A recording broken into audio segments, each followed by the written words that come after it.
Welcome, LifeBlood. This is George G, and the time is right. Welcome to today's guest, strong and powerful Gail Goodman. Gail, are you ready to do this? Yes, I am. All right, let's go. Gail is the phone teacher. She's training financial advisors on how to schedule initial appointments with new prospects and develop actual professional practices instead of just pounding the phones day in and day out. Gail, I'm so excited to have you on. Tell us a little bit about your personal life, some more about your work, why you do what you do. Interesting, you should ask me my why, because I just got asked that yesterday by a class. It seems to be a trend that I think is very helpful and thoughtful in that why do you do what you do is a great way to help you get out of bed every day and keep going, especially if you're in sales. And my why goes back to when I learned how to become a salesperson, because I left being an occupational therapist. I was a psychiatric occupational therapist by education, did that for a few years and realized I really didn't like psychiatrists. No problem with the patients, big problem with the staff. So I quit, ended up in sales, as many of us do. And I didn't know what I was doing. The woman who hired me said to me, literally, you have a sales personality, whatever the heck that is. But I didn't have any training. So after wasting about 20 to 30 leads for her, going on appointments and not having anything happen, by the way, this was the first kitchen refacing company in America. Hmm. This is a long time ago when people didn't know what refacing was. And she finally bit the bullet under much duress from her supervisor, and she flew me to Pittsburgh, where I met the man who became my long-term mentor. And he trained me how to sell. He was selling kitchens morning, noon, and night because Pittsburgh at the time was a shift town. So I spent 4 really tiring days going out on many appointments. And then at 11 o'clock at night, this night owl would sit and then train me on what I saw. So I was mildly exhausted, but I got it. I remember going to the airport like it was yesterday, going to a pay phone and calling him. This is very old, obviously, and just whispering on the phone to him when he picked up, hey, I got it. And he said, I know you did. And then I knew how to sell. After doing that, he encouraged the owner of the company to make me the trainer. And when I left that company after 7 or 8 years, I started my own practice because people didn't know how to make phone calls. There's a lot of marketing people who do consulting. There are a lot of sales and sales trainers that do consulting. There are no phone teachers. And that's how I became a phone teacher, because every operation in the company had a phone room that set up the appointments. Salespeople only went on confirmed appointments with directions because there was no GPS. And so when I came out of that company and was coaching a friend on her own phone, she said to me, this is marketable. People don't teach this. And that's how I became the phone teacher.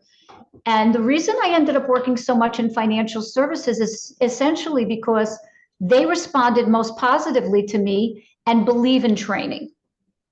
So a lot of times advisors who say to me, oh, you should call my ex-boss from such and such an industry, frequently they don't have the resources towards training that this industry invests in. And the good news, which is when I teach people how to target market, you have to pick a market that you like. I even said to my group yesterday, can you imagine if I didn't like financial advisors, what my life would be like? I spend every day of my life talking to them, thinking about them, worrying about them. And I'm very lucky. My group is smart, outgoing, charming, talkative, funny people. I love who I work with. So I've been very, very lucky in how my consulting practice developed. On a personal note, my husband and I live on a beautiful 50-acre farm outside the beautiful city of Nashville. And we moved from New York, where we had a 4-acre farm, and we knew we were never going to retire there. My husband has technically retired, though he works a lot harder now because our farm has 17 horses. Hmm. So it's not exactly just me, Don, and a couple of equines. It's a pretty big operation. And I fly away and leave, and he takes care of the horses. So, and the people who own the horses. So we kind of have our own little community here because a barn is a community. And right now we're kind of perfect, but it's so beautiful here. And it was a emotional and geographical and financial decision to leave New York. And since I traveled all over the country, friends of mine basically a good friend from AIG, said, well, why don't you look here? And I live here now in Tennessee, beautiful Tennessee. Excellent. So you still have a job. People are still using the telephone in sales. I'll have a job the rest of my life because iPhones and Samsungs and whatever piece of rectangle that you own, because I call it my rectangle, it dominates our lives. You know, I'll tell you something funny. I thought I lost my phone in the airport yesterday. I reached into my coat pocket because I thought that's where I put it, though it was actually in my purse. And I really had a mild panic attack in the ladies' room in the Providence airport because I couldn't find my phone. And the thought of not having it is like a mother losing her child in a department store. Is that cold thing that happens when you realize the baby or the little toddler, they're usually toddlers, has decided to walk off on their own, as they are wont to do. And that cold feeling you get over your body, which is, I just lost my kid. I had that one. Yeah, yeah, they are important parts of our lives. But from a sales perspective, Yeah. we were talking about how just been this downward ski slope of people that used to pick up their phone, and then fewer people picked up their phone. And today, I imagine even fewer are. So when you're going into an organization, your main challenges, I'm sure, are reluctance to even try to pick up the phone because people think nobody's going to pick it up, and not being as accustomed to phone calls as we used to be. Mm-hmm. What are some of these challenges? Well, you're kind of stepping on one of my nerves here with golf shoes because we have become super digital. And I'm as digital to a certain degree as other people, but really not as much. One, because of my age and how I grew up. And I realized, you know, it's the beginning of a new year, and I walked into a group that I know. And the way I introduced my workshop, I do this to myself a lot, is something came out of my mouth. And later on, I said, that was a good idea. And what I said to them is, I'm going to teach you how to talk today. Talking is important when you're in sales. And I'm going to teach you 3 different ways to talk. One is on the phone. One is at a networking or social event where you might either deliberately or accidentally meet somebody who makes your eyes glimmer. And the third is how to call the people that you know about your new career. And I realized that as a talking person and a teacher who teaches talking, the digitalization of human communication irritates me terribly. And there are generational differences that I have to maintain a professional demeanor around. And then when I'm not the teacher in front of the room and I'm with friends or some clients who I can speak honestly to, there's a real problem in this industry because the younger people coming in have digitalized relationships in a way that I think not just are offensive, but because it's a high trust business, I think they're ineffective. You can't have the same marketing ideas about a career where you ask people, give me your money, I'm going to take care of it. It's huge. So there are 3 things, 3 parts of your life where you need to have high trust in the person that's providing a service. One is around your health, you know, doctors, nurses, and people like that. Anything around your children, teachers, camp counselors, babysitters. And the third is around your money, which is the industry I work in.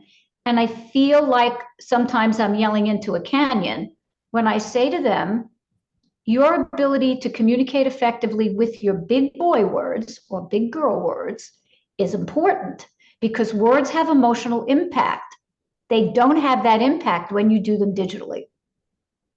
And it's a huge argument. And by the way, the contact rate in 1988 in the financial services business, if you dialed out, was about 45%, and now it's closer to 10, just to give you numbers.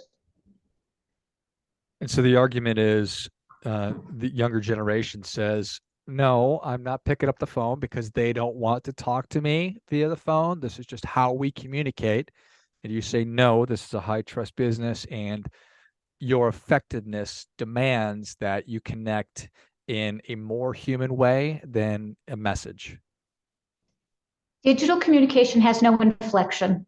There is not a single person I have met in my lifetime in any of my seminars or any kind of interpersonal relationship where they didn't get a text that they misinterpreted, or they sent a text that got misinterpreted and almost destroyed a relationship.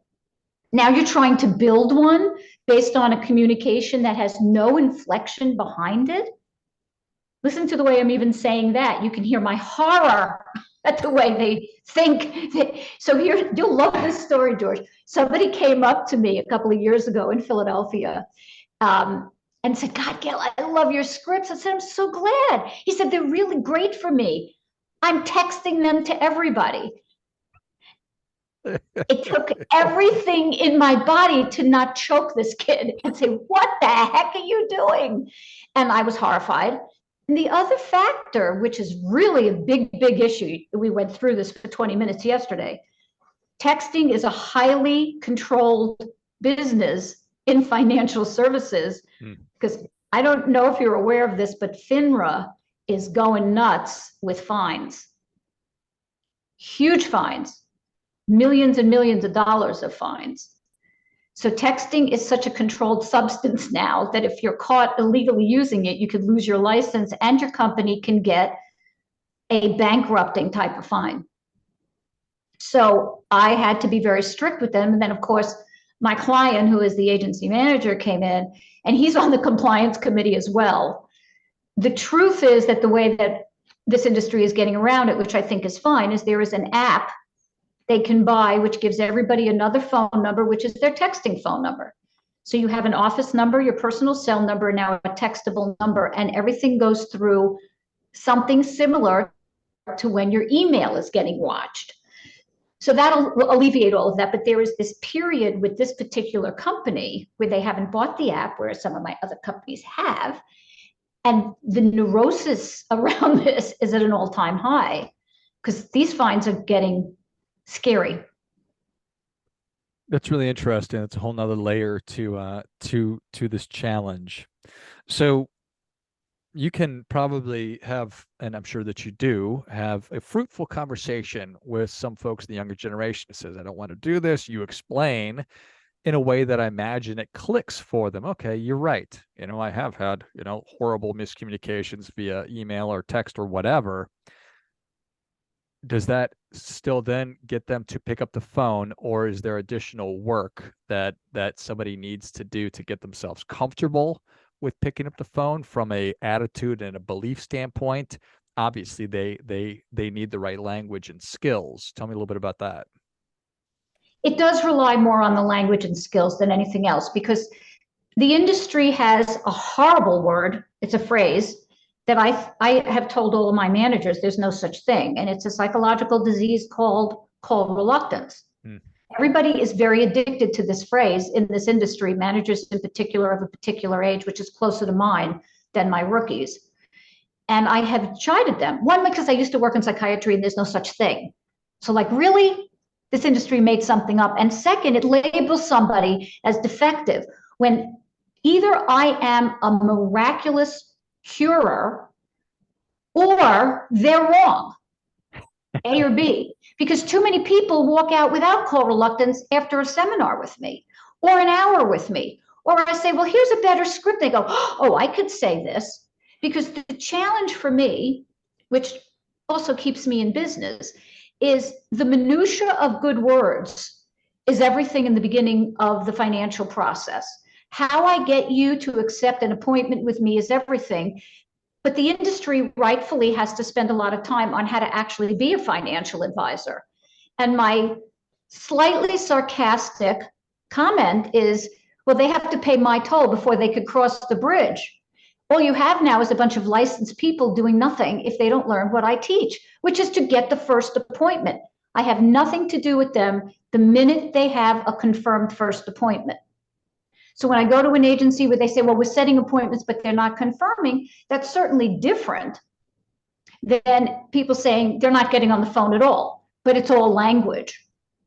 So if the confirming is very low, they're doing a lot of pushing with people who don't really want the appointment. So they're doing almost an over-talented linguistic trapeze artist thing and getting the people to go, oh, and say yes. And the minute they hang up, they go, I don't really want to do this. So it's all language. And that is what starts the ball rolling. And they have to be good at what I do. You have to know how to ask a person to trust you enough to give you an appointment. Here's the kicker. And we talked about this a lot yesterday. The overriding problem with this industry, and nobody's a bigger fan than me, is that in America, it is not socially acceptable to talk about money. We don't talk about money. We are a financially illiterate country. We have kids going to college who have debt that don't know what compounded interest is. The reason I know is because we have equine studies, MTSU people that work at our barn, and I talk to them, and some of them have debt, and then I get interested in that, and I find out they don't really know what it means to be in debt. They don't have financial intelligence, and we're not working at that as Americans. And if you're my nephew and now you're an advisor and I'm a generation older, I may say no to you because I don't want you to know how much money I make. Here's an interesting fact. Nobody in America makes the right amount of money. Either I make too much and I don't want you to know, or I make too little and I don't want you to know. In either case, I don't want you to know what I make. That's a very common phenomenon. That's not called reluctance. That's a problem in our culture that my rookies have to overcome. Well, I think that that's really, really powerful right there. And it certainly makes sense to me. I have heard that term called reluctance throughout the course of my career, certainly. And that the industry made it up is both amusing and certainly makes sense. Having the right language is the antidote to this made up affliction of call reluctance. Mm-hmm. It's a natural thing that if I don't know how to do something, why would I be comfortable doing it? If I've never done it before, why would I all of a sudden be okay trying to do something? But once I'm golf reluctant. Did you know that? I'm golf reluctant. You're apparently. I don't know how to play golf. I don't want to play golf. If you ask me to go on a golf, round, I'm like, I don't want to do that. And there are people that are horseback riding reluctant. And then there are people that are ski reluctant. I mean, come on. It's just, call reluctance is just a crutch for managers to put the blame on the psychology of their recruit or their agent or their advisor. And I'm like, Dr. Heal Thyself. Like, you're not teaching them. What the heck do you expect? Right. It really angers me, as you can tell. This is really a problem, and I fight it every day. I feel a little like Don Quixote with my freak flag. I have the horse. Might as well use that image. Right. So, I'm like waving my freak flag saying, please treat everybody as if they know nothing and you have to train them. They don't walk in knowing how to use the phone. They may know how to talk on the phone to their girlfriends or their parents. They don't know how to do this. I'm confident that there are probably other people that exist on Earth that do something similar to what you do, although I'm not aware of them. And you and I were able to work together years and years and years ago, and you're still leading the industry. Why is that, Gail? I don't know, but many years ago, believe it or not, there was another person whose last name also was Goodman, so people thought we were related. And he was somewhat teaching phone skills as well. And there was another person who, even though we were professional friends and we would see each other at Gamma meetings, when I used to go to those conferences, he talked about the 16 kinds of call reluctance. So he was taking something that I'm trying to say doesn't exist, and he blew it up into, well, if you want to be psychological about it, pick one of the 16 and I'll tell you how to cure it. So we're coming at the same problem from completely different, ideas. And yet I didn't care. If he was able to cure it, that's fine with me. If I'm able to say, it's all language, here, try this script. I mean, I had a very remarkable experience many, many years ago when I was working with the State Farm Group. And this woman was like really terrified of calling and not getting good results. And her manager, her agent was mad at her. She was a team member. I said, here, use this script. Made a call, came back 2 minutes later, eyes wide as could be. And she went, oh my God, it works. Her whole attitude was different. I said, keep using it. It's fine. Yeah, keep doing that. So that I've seen my miracle working, if you want to call it that, because here's another, I told the story yesterday. People having to say, how are you, for 20 minutes in the South doesn't have to exist. Had a fight with somebody in New Orleans. At that point, I was still living in New York. So I wrangled her and I said, look, I spent all this money flying here from New York. You're going to do what I said for one call. And what I teach people to say, especially in the South, instead of me saying, hey, George, it's Gail, how are you doing? How's your mama? Blah, blah, blah. And then we go on and on for 20 minutes, and then maybe I get an appointment at the end. That's an ineffective use of your time. So I said, Tiffany, you're going to do what I say, and you're going to have a 2-minute call. And she fought with me. I said, one call, Tiffany. Do it for me. I flew here.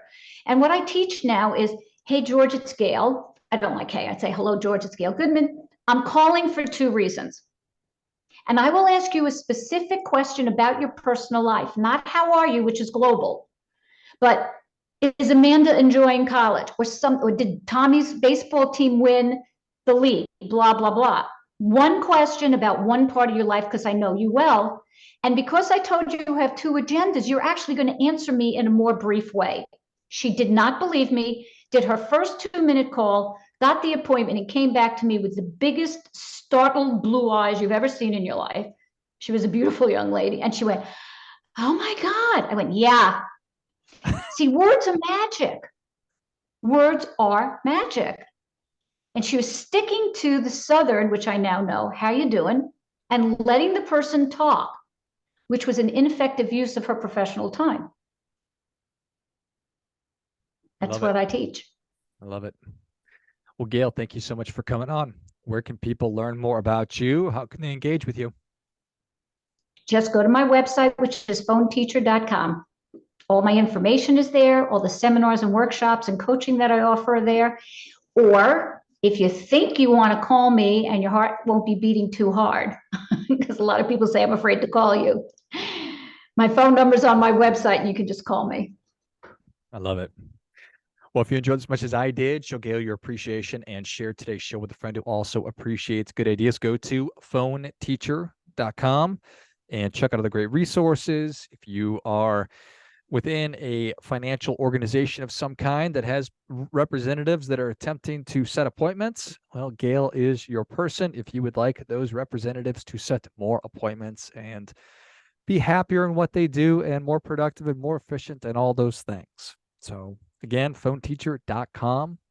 Thanks again, Gail. Thanks, George. And until next time, remember, do your part by doing your best.